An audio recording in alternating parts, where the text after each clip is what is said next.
Congressman, I understand you visited Fort Sill recently. Can you tell us what you saw? So I went with my staff.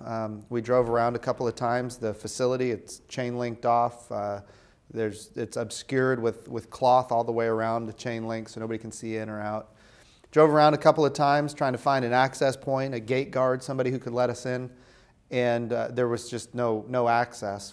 They had security there. It looked like it was great security, as a matter of fact. But interestingly, I never thought that it would be used to keep a member of Congress out. Bridenstine finally got to tour Fort Sill with restrictions. They told us when we went to visit that we couldn't ask any questions, we couldn't talk to the personnel, we couldn't talk to the children, we couldn't talk to the medical staff, all these kind of things. And of course, we told them in a letter back that we will treat their restrictions the way the president treats the law, as suggestions.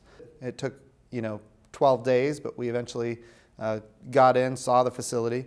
On the inside, I can tell you that the people there are very professional. They had 80 medical staff that were working there.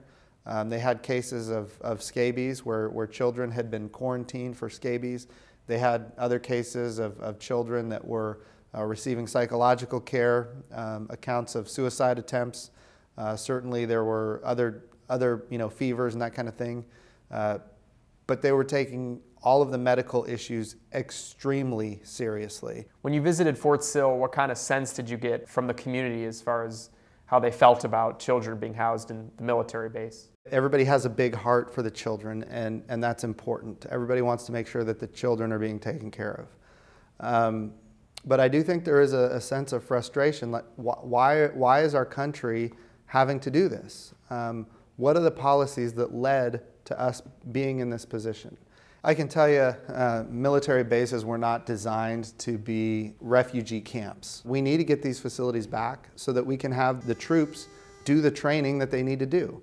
Bridenstine offered ideas on what should happen once the children are transported to processing centers such as the one at Fort Sill. We've got to make sure that children are not released to illegal aliens in our country, because ultimately they get a court date to come back, but they never come back, which means they're just these are just in processing centers for illegal immigration into our country.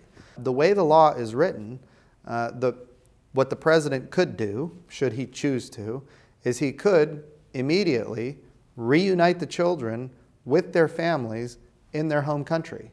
That's what he could do. He's choosing not to. He's choosing to not enforce the law, but he could. I know that you had a number of questions after visiting Fort Sill for HHS. What were some of those questions, and what has been the response to those questions? There are tools that are available to check on the status of the parents or the guardians that are picking up the children from these facilities.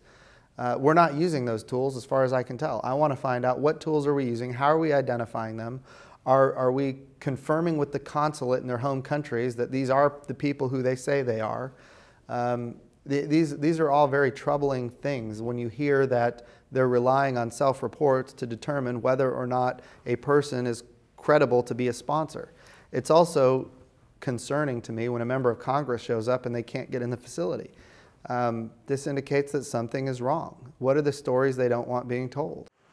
Bridenstine says securing the border will ease the surge of unaccompanied minors and prevent processing centers such as the one at Fort Sill from being needed.